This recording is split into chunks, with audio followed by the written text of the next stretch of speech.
Audio Jungle.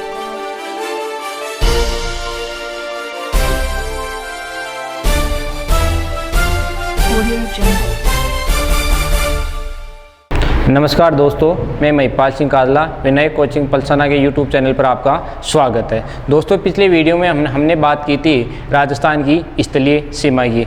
आज अपन बात करते हैं भौतिक प्रदेश पढ़ने से पहले राजस्थान के परिचय या राजस्थान के नामकरण की बात करते हैं। उसके बाद में पढ़ेंगे भौतिक प्रदेश। तो राजस्थान का नामकरण, राजस्थान का जो नामकरण है या वर्तमान में जो अपना राजस्थान का जो स्वरूप है, अब तक इसे किन किन नामों से संबोधित किया गया है। तो देखो, राजस्थान को संबोधित 3 नामों से संबोधित किया गया है। कितने नामों से? 3 नामों से। नंबर 1 आता है मरु कांतार, मरु कांतार। नंबर 2 आता है राजपुताना, राजपुताना। और नंबर 3 आता है Rajasthan, number 3 Rajasthan.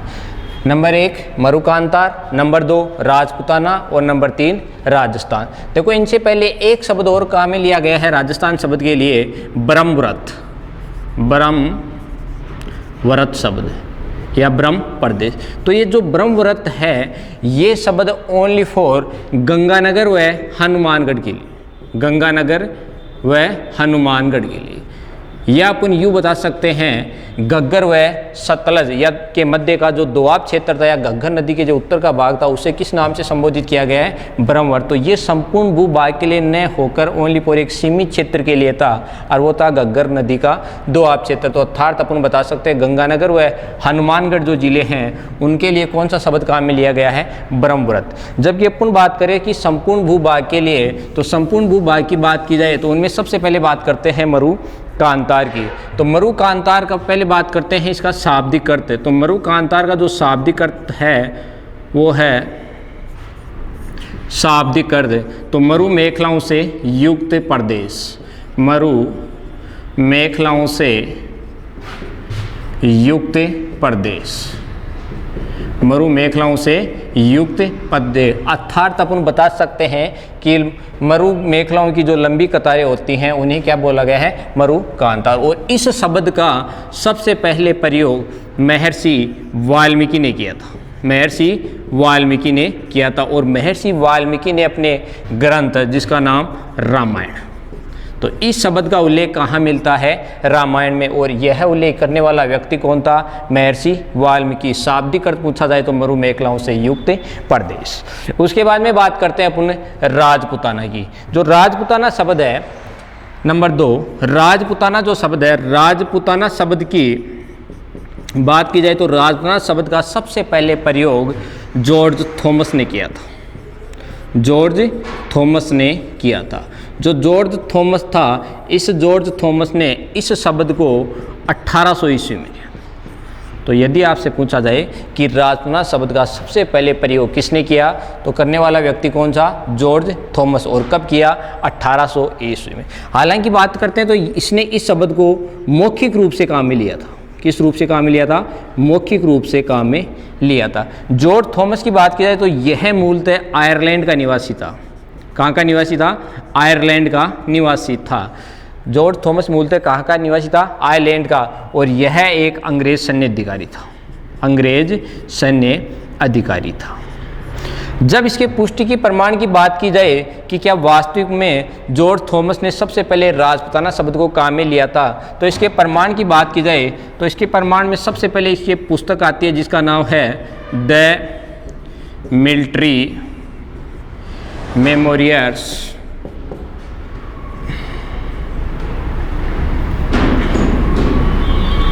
मेमोरियर्स, the military memoirs of mister George Thomas. इसकी एक पुस्तक है जिसका नाम क्या है? The military memorials of mister George Thomas. जो ये पुस्तक थी, यह पुस्तक, इस पुस्तक का लेखक पूछा जाए तो इसका एक साहित्यकार दोस्त था जिसका नाम था विलियम फ्रैंकलिन। विलियम जो फ्रैंकलिन था, विलियम फ्रैंकलिन ने इस पुस्तक का प्रकाशन किया था 1805 ईस्वी में। कब किया था? 1805 ईस्वी में इस पुस्तक का प्रकाशन किया था। और इसने सबसे पहले इसका प्रयोगकर्ता किसको माना था? जॉर्ज थॉमस को। अर्थात लिखित रूप से सबसे पहले राजपुताना शब्द का प्रयोग करने वाला व्यक्ति पूछा जाए तो लिखित रूप से कौन था? William Franklin. यह पुस्तक के वास्तव में जो जॉर्ज थॉमस था इसकी क्या थी? एक जीवनी थी। यह पुस्तक जॉर्ज थॉमस की क्या थी? जीवनी थी। उसके बाद में इसका दूसरा जो प्रमाण की बात की जाए तो वो है राजपुताना का इतिहास नामक पुस्तक। इतिहास नामक पुस्तक। और यह पुस्तक लिखी थी सिरोही निवासी डॉक्टर गौरीशंकर हीराचंद ओझा ने। और इसने भी सबसे पहले राजपुताना शब्द का प्रथम प्रयोगकर्ता किसको माना? जॉर्ज थॉमस को। तो इसकी पुष्टि के प्रमाण की बात की जाए तो number 1 the military memorials of mister George Thomas, और नंबर 2 बात करते हैं तो पुस्तक कौन सी आती है? राजपुताना का इतिहास नामक पुस्तक है। इन दोनों ने ही सबसे पहले राजपुताना शब्द का प्रयोगकर्ता किसको माना था? जॉर्ज थॉमस को। एक क्वेश्चन यहाँ से और बनता है, यदि आपसे पूछा जाए कि संपूर्ण ब्रिटिश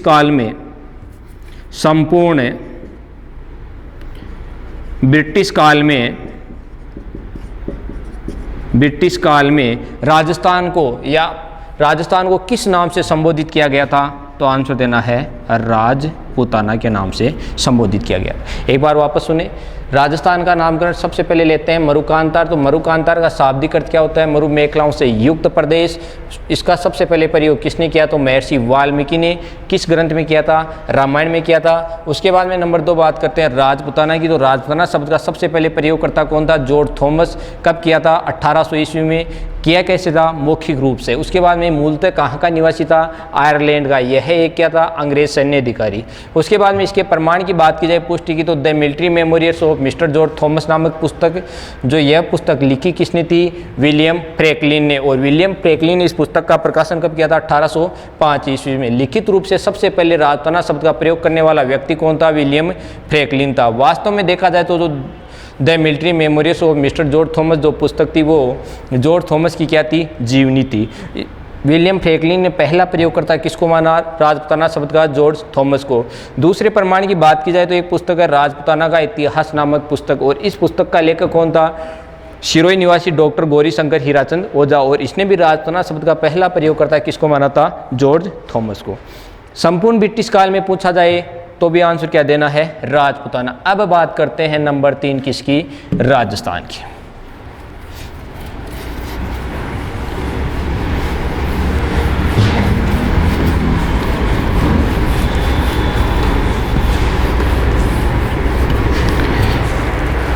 राजस्थान। तो राजस्थान शब्द का सबसे पहले प्रयोग 1829 ईस्वी में कर्नल जेम्स टोड ने किया था। सबसे पहले राजस्थान शब्द का प्रयोग कर्नल जेम्स टोड ने किया था और संपूर्ण भूभाग के लिए। जबकि इस राजस्थान शब्द का प्राचीनतम उल्लेख की बात की जाए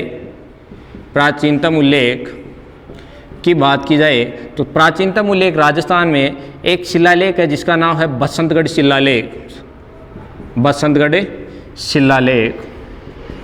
शिलालेख। यह सिरोही 625 ईस्वी में उत्कीर्ण किया था। 625 ईस्वी में इस बसंतगढ़ शिलालेख में राजस्थान शब्द का उल्लेख मिलता है और वो है राजस्थानी यादित्व के रूप में। तो कई बार ये क्वेश्चन पूछा जाता है कि बसंतगढ़ शिलालेख में राजस्थान शब्द को किस नाम से संबोधित किया है? तो राजस्थानी यादित्व है। उसके बाद में बात करते हैं नंबर 2, मोहनोत नैणसी द्वारा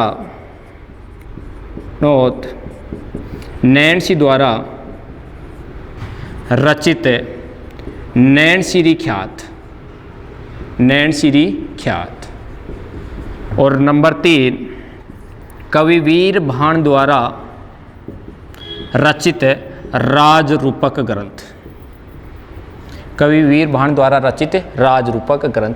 इन तीनों जगह में शब्द मिलता है राजस्थान, जबकि यह जो राजस्थान शब्द है ये संपूर्ण भूभाग के लिए ना होकर ये क्या था, सीमित क्षेत्र के लिए था, सीमित, ओनली फॉर सीमित क्षेत्र के लिए। जबकि संपूर्ण भूभाग की बात की जाए कि संपूर्ण भूभाग को राजस्थान शब्द से प्रयोग करने वाला व्यक्ति कौन था, तो वो था colonel James Tod. Colonel James Tod की बात की जाए तो कर्नल जेम्स टोड सबसे पहले या सर्वप्रथम भारत में कब आया था, तो सर्वप्रथम ये भारत में आया था 1798 ईस्वी में।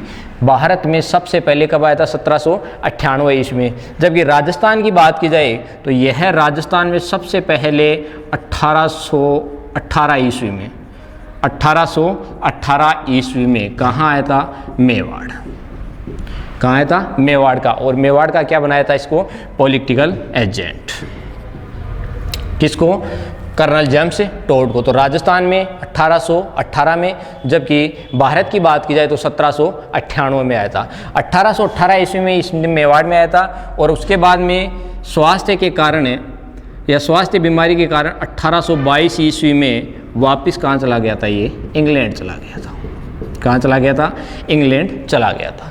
जो कर्नल जेम्स टोड था इसने अपना भारतीय गुरु, पूछा जाए तो इसका भारतीय गुरु कौन था, तो भारतीय गुरु बनाया था इसको ने यति ज्ञान चंद्र को। अपना भारतीय गुरु किसे बनाया था, यति ज्ञान चंद्र को। और इसी यति ज्ञान चंद्र से यह राजस्थान का इतिहास लिखने के लिए प्रेरित हुआ था। राजस्थान का इतिहास, तो राजस्थान का सबसे पहले क्रमबद्ध व सुव्यवस्थित इतिहास लिखने वाला व्यक्ति आंसर कर्नल जेम्स टोड। और कर्नल जेम्स टोड ने राजस्थान के इतिहास को जानने के लिए, कई बार ये प्रश्न पूछा जाता है कि कर्नल जेम्स टोड ने राजस्थान के इतिहास को जानने के लिए किन स्रोतों को काम में लिया था। तो इसका जो पहला स्रोत था वो था शिलालेख। दूसरा स्रोत आता है वो था इसका पहला शिलालेख। उसके बाद में नंबर 2 स्थानीय लोगों से मिलने पर, और नंबर 3 आता है चारण साहित्य। चारण साहित्य।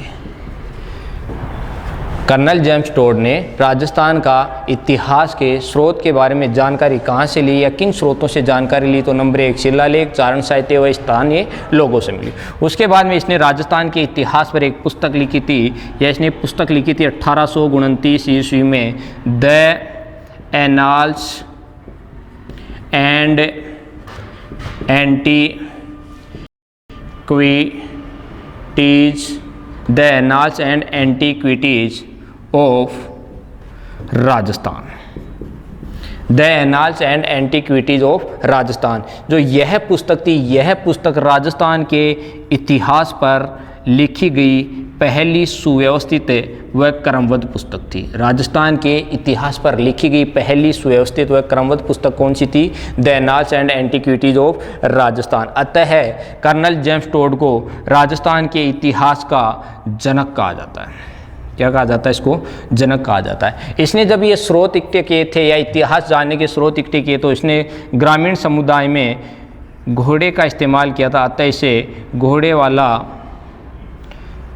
बाबा की संज्ञा भी दी गई है। घोड़े वाले बाबा की संज्ञा। तो कई बार ये प्रश्न भी पूछा जाता है कि घोड़े वाला बाबा किसे कहा जाता है, तो कर्नल जेम्स टोड को कहा जाता है। उसके बाद में इसने अपनी पुस्तक में राजस्थान शब्द को 3 नामों से संबोधित किया था। नंबर 1 रायथन, नंबर 2 रजवाड़ा और नंबर 3 राजस्थान। जो रायथन शब्द था, रायथन शब्द का मतलब प्राचीन हिसाब की बहियों, प्राचीन हिसाब जो बनियों की बहियाँ होती थी उनमें प्राचीन हिसाब की बहियों, स्थानीय बोलचाल व चारण साहित्य।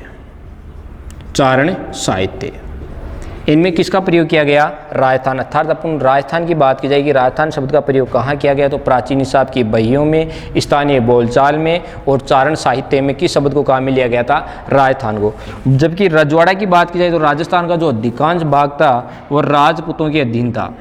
राजपूतों की अधीनता आता है, इसका नाम क्या पड़ा, रजवाड़ा। और राजस्थान की बात की जाए तो जो राजा का निवास स्थान है उसे क्या कहते हैं, राजस्थान। तो इन 3 नामों से संबोधित किया है। वापस सुने एक बार, राजस्थान शब्द का या संपूर्ण भूभाग के लिए सबसे पहले प्रयोग करने वाला व्यक्ति कौन था, कर्नल जेम्स टोड। कब किया, 1829 ईस्वी में। जबकि इसके प्राचीनतम उल्लेख की बात की जाए कि क्या ये शब्द पहले भी मिला, तो यह शब्द राजस्थान में 3 जगह से मिला था। नंबर 1 बसंतगढ़ शिलालेख सिरोही, और इसमें लिखा गया था राजस्थानी यादित्व। उसके बाद में मोहनोत नैणसी द्वारा रचित नैणसीरी ख्यात और कविवीर भाण द्वारा रचित राजरूपक ग्रंथ। इन तीनों में यह शब्द मिलता है राजस्थान, लेकिन ये एक सीमित क्षेत्र के लिए था, न कि संपूर्ण भूभाग के लिए था।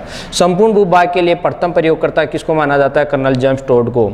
उसके बाद में बात करते हैं कि कर्नल जेम्स टोड सबसे पहले भारत में 1798 में एक सिपाही के रूप में आया था, जबकि 1818 ईस्वी में यह एक अंग्रेज सैन्य अधिकारी था और मेवाड़ का क्या बना था, पॉलिटिकल एजेंट बना था। स्वास्थ्य बीमारी के कारण 1822 में यह वापस कहाँ चला गया था, इंग्लैंड में चला गया था। उसके बाद में कई बार ये क्वेश्चन पूछा जाता है कि द एनाल्स एंड एंटीक्विटी जो राजस्थान का प्रकाशन करने वाला व्यक्ति कौन था, तो इसका प्रकाशन करने वाला व्यक्ति था विलियम कुरुक था।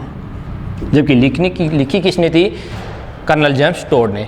भारतीय गुरु पूछा जाए तो यति ज्ञानचंद्र। उसके बाद में यह राजस्थान के इतिहास से जानने के लिए किससे प्रभावित हुआ था, तो यति ज्ञानचंद्र से हुआ था। उसके बाद में राजस्थान में पूछा जाए कि इसने इतिहास के बारे में किन किन स्रोतों से जानकारी प्राप्त की, तो नंबर 1 शिलालेख, नंबर 2 चारण साहित्य और नंबर 3 स्थानीय लोगों से मिलने के बाद। उसके बाद में 1829 में इसने एक पुस्तक लिखी थी, the annals and antiquities of Rajasthan. यह राजस्थान के इतिहास पर लिखी गई पहली क्रमबद्ध व सुव्यवस्थित पुस्तक थी। अतः कर्नल जेम्स टोड को राजस्थान के इतिहास का क्या कहा जाता है, जनक कहा जाता है। ग्रामीण समुदाय में राजस्थान में पूछा जाए तो इसे किसकी संज्ञा दी गई है, घोड़े वाले बाबा की संज्ञा। इसने अपनी इस पुस्तक में 3 नामों से संबोधित किया। नंबर 1 राजस्थान का शाब्दिक अर्थ, या अपन यूँ पूछा जाए कि राजस्थान शब्द को कहाँ मिला, तो प्राचीन हिसाब की बहियों, स्थानीय बोलचाल व चारण साहित्य में किसका प्रयोग किया गया था, राजस्थान का। जब रजवाड़ा पूछा जाए तो जो राजस्थान का अधिकांश भाग था वो किसके अधीन था, राजपूतों के। इसका नाम क्या पड़ा, रजवाड़ा। और राजस्थान की बात की जाए तो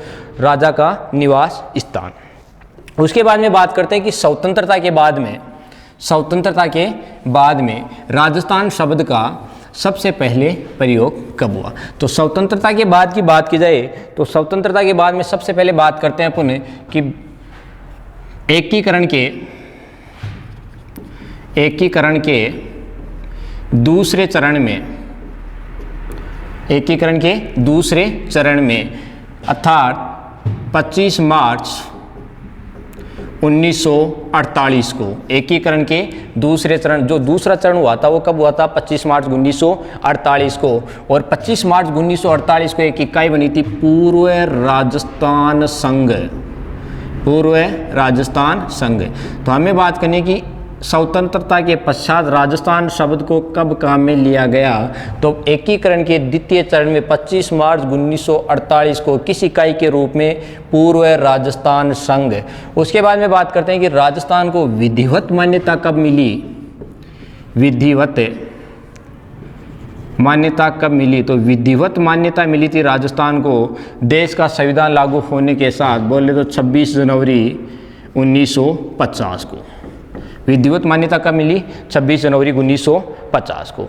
उसके बाद में राजस्थान दिवस, एक तो आता है राजस्थान दिवस और एक क्वेश्चन पूछा जाता है राजस्थान स्थापना दिवस।